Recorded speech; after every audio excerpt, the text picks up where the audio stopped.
It starts right now for food stamp beneficiaries, otherwise known as SNAP benefits, deposited onto your EBT cards. So if you have one of these cards, if you're on food stamps, you may want to listen closely to this, and you may want to prepare now, because this is going to be the year of change when it comes down to food stamps, unlike anything we've ever seen before with this program.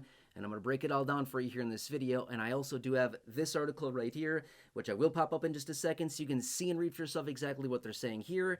And I also want you to be very prepared, because across the entire country, there's about 42 million people that rely on these benefits, and about 20 million of them are going to be impacted starting today and over the next couple weeks and next couple months here. About 20 million, or nearly half of the beneficiaries, will see major impacts to their money, their benefits, their food stamps, and the money on their EBT cards. Now, as always, I'm not here to scare anybody, but rather I'm here to give you facts as far as what's going on, because this is major, and we've never seen anything like this in the history of this program before, but I want you to be very aware of this, which, by the way, Happy New Year. Thanks so much for watching this. Hope you're doing well right now. Let's pop this article up right here, right now. Feel free to read through the details of this. Let me explain the details of what's happening. All right, so remember last year, 2025, we had 18 waivers granted to 18 different states as far as the elimination of candies, sugary drinks, dessert foods, all kinds of things like this. Guess what? It goes into effect right now today for 5 states, okay? And then over the coming weeks here and the next couple months, it's going to be implemented for all 18 states, okay? So these are the first 5 to come across right now, and then we will have the remaining 13 states implementing these rules here literally in the next, call it next couple months or so.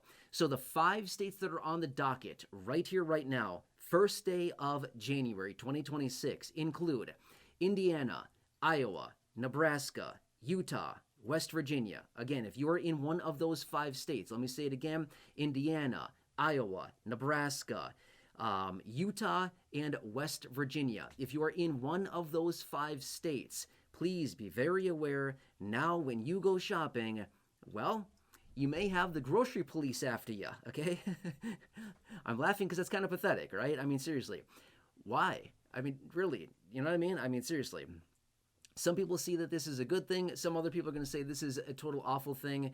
This is going to be a huge, huge headache, okay? Either way, I'm not here to say, like, it's good or bad. I'm just here to say, just be prepared on this. Now, I said this the other day in a separate video, and I want you to be very aware of this.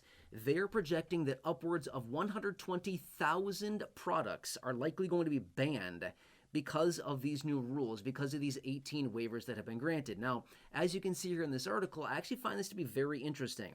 There's no real set rules around like what constitutes a sugary drink or sugary food. I guess drinks honestly would be a little bit easier to isolate, because you just basically say, hey, like any like carbonated, any beverage of any kind, like prepared, you know, packaged drink would basically be banned for the most part. Okay, obviously there's some that are still good, but for the most part, any basically prepackaged drink that has carbonation or any even any sugar of any kind in it is basically banned.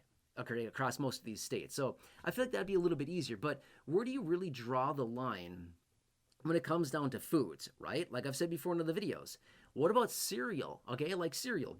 Have you ever looked at the nutrition label on cereal? It's full of sugar, has tons of sugar in it, right? That's why it's so good.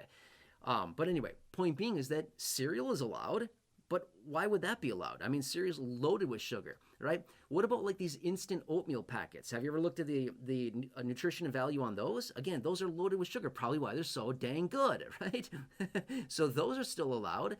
But yet other things like prepared cookies and, well, I mean, the list goes on and on, right? Any type of prepared dessert type of food would be completely banned in these 18 states. And again, here's the difficult part about this. All of these states are doing something different. It's not like across the board. We're all banning the purchase of carbonated beverages and sugary drinks along with prepared dessert foods. No, that's not as simple as it is. It's different across the board. Some states are just banning the purchase of sugary drinks and beverages. Okay, that's simple enough to identify what's eliminated and what is no longer allowed. Meanwhile, some of the other states are banning just the sugary foods and candies. Okay, then whatever, right? And then some of the other states are banning both of them. It's very difficult across the board. With these 18 different states, there's like no consistency across the board as far as what they're doing here. They all have different rules and parameters, which is making it pretty difficult for beneficiaries to really understand like what's allowed and what's disallowed. Here's the problem with this. There's no real accurate way of policing this either. How are they going to do it? The checkout counter. Yeah, so when you go to the checkout counter to purchase the items that you've spent all this time in the grocery store walking around and picking out, that's when it comes down to the truth of this is it allowed or is it not allowed? And as I said the other day in a separate video a couple days ago, I said I would not be shocked at all if this causes massive chaos within the first few weeks or the first couple months of this being rolled out and implemented, just because beneficiaries really don't know. I mean, let's be real. We don't really know simply because the rules are so vague. There's such vague rules around this, and the only policing or rule enforcement that they're going to have here is the checkout counter, the discretion of the cashier. Well, what if you have like a cashier that doesn't care about anything and just says, I just want to make my $12 an hour. I'm going to sit here and ring up groceries and I don't give a rip what somebody buys. You have that cashier. And then what if you have a cashier that's a little bit rogue and they're like, I want to police everything. I'm going to tell everybody they can't buy stuff, right? You're going to have this massive divide where some people are getting all kinds of things and other people are getting denied left and right because it's down to the discretion of the cashier. It's not like you ring up an item and, the computer rejects it because the SKU, the UPC code says, hey, we've been told that we're supposed to reject this if it is purchased with EBT, right? So it's going to be a mess. It's going to be a freaking mess. I'm going to say that already. And I think we can all probably agree that as we see the rollout of this, especially within these 5 states here, they're unfortunately going to be kind of the guinea pigs here because they're going to be the ones that are going to basically implement this right away, which they are right now here today. Okay, they're implementing this. But what's going to happen is that all of a sudden we're going to see some of these major issues and different compliance issues with all of this rule changes here. And then all of a sudden the other states that are implementing this maybe in February or April or June over the coming months here are maybe going to see this and maybe learn like, oh, look, this was a problem in, these 5 states in the first few weeks or the first month of this rollout. Maybe we could have a better oiled machine here and do this a little bit better on our behalf, right? So again, when we get into these other 13 states that will implement this restriction throughout the course of 2026, it may be a little bit better at that point, but I'm going to say these first 5 states rolling this out, again, Indiana, Iowa, Nebraska, Utah, and West Virginia, the 5 that are implementing this right now today, I think it's going to be a mess, which, by the way, if you are located in one of these 5 states, I would love to hear from you. As you do your regular grocery shopping on a weekly or whatever, how often you go, it doesn't matter. But if you're in one of these states, I would love to hear your comments down below. Let me know your experience. When you hit the grocery store and you go to the checkout counter, if you buy one of these items or attempt to buy one of these items that is maybe restricted, let me know. Does the cashier go nuts on you and say, you can't buy that? What are you trying to do here? Or do they not care at all? I'd love to hear your feedback on that. And let me know, how does this experience go? I predict it's going to be, honestly, pretty chaotic here for at least the foreseeable future, at least the first few weeks of this rollout. I think it's going to be honestly kind of a mess because nobody really knows, right? The beneficiaries don't really know where that gray area is as far as what is allowed, what is disallowed. Cashiers don't really know either. It's just kind of like a guessing game, and it may change day to day. Now, here's another scary part as well. They've also indicated that these retailers out there that violate these rules may see a suspension of their ability to accept EBT payments for between 6 months and 24 months. So they may actually be punished by no longer being able to accept EBT payments for an extended period of time if they violate the rules.